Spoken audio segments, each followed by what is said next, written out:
how to play Boop the Halls by Smirk and Dagger Games. Boop the Halls is an abstract strategy game based on the game Boop that came out a few years ago. In Boop, you can win one of two ways. You can win either naughty, by collecting all three of your opponent's new resource in this game, called ornaments, or you can win nice by getting three of your cats in a row. In Boop, on a player's turn, there is a new golden rule for Boop the Halls, which is, if you start your turn, including your first turn, without an ornament on the board, you must place your ornament on the board. Ornaments must be placed somewhere in what's called the decorating tier in one of these 8 squares. As a side note, if the decorating tier is ever completely full, you then place it on the tier below the decorating tier. When you place an ornament on the board, you then would take a regular turn. So you only put an ornament on the board if you do not have any ornaments on the board. Ornaments act mostly like cats and kittens in a lot of ways. They can be booped around the board, which I'll explain momentarily, but ornaments have a special rule is that they cannot be bumped up the tree. They can't be booped up the tree. So in this case, if the black player had put their kitten right here, that would boop this ornament this direction, but instead of booping up the tree, it just stays in place. However, if they put the kitten here, it would then boop it that direction. That leads us into explaining booping. So in Boop, anytime you place a cat or kitten on the board, you are going to then boop anything adjacent to what you placed on the board. So if we had this white kitten put down on the board here, it would boop the black kitten, it would boop the ornament this direction, and that's all that would happen.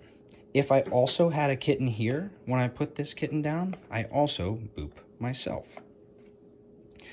Things that stop things from being booped are multiple, but one of them is if there are 2 cats or kittens in a line, if I put this here, I don't boop if there's 2 things in a line.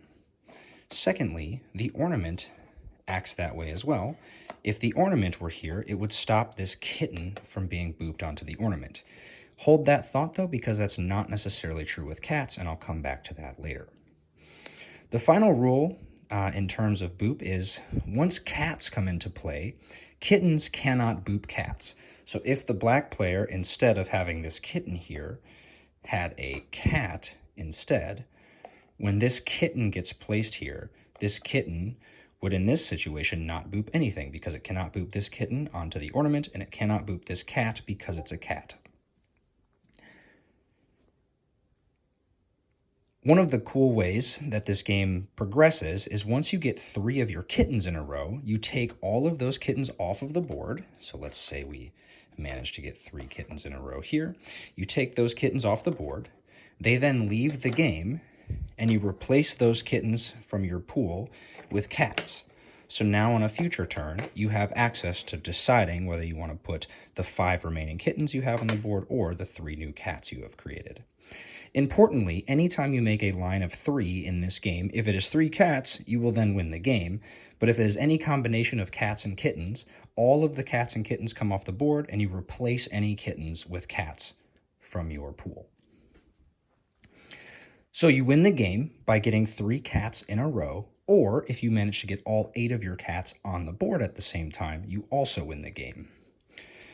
When things are booped, they are always booped in a straight line away from where the thing was placed. So in this case, if we had something like this would boop the ornament here, and it would actually boop this black kitten off the board. If something is booped off the board, if it's a kitten or a cat, it goes back to that player's supply, and they can then use it again on future turns. If I were to boop my own ornament off the board, it goes back to my supply. I have effectively saved that ornament from being attacked or taken by my opponent. However, if my ornament were here and my opponent put a cat or kitten here and they booped my ornament off the board, they would then get to collect my ornament, and then on my future turn I would have to put another one of my 2 ornaments on the decorating tier, and they are one third of the way to winning the game in the naughty way, because again, you win by knocking off your opponent's ornaments 3 times. The final way you can take your opponent's ornaments is actually booping a cat onto an ornament. So earlier I mentioned that ornaments block kittens from being booped, but you'll notice this is a black cat. If the white player placed a white cat here, they would boop the black cat onto the ornament. That would be a bad idea, so the black player might want to do that instead. The black player could put their black cat here, boop their black cat onto the ornament, and that's called pouncing, and that is another way of collecting your opponent's ornaments.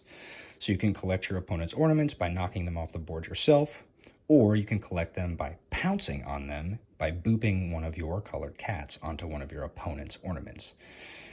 You then win the game, again, naughty by collecting 3 of your opponent's ornaments, or nice by getting 3 of your cats in a row, or all 8 of your cats on the board at the same time.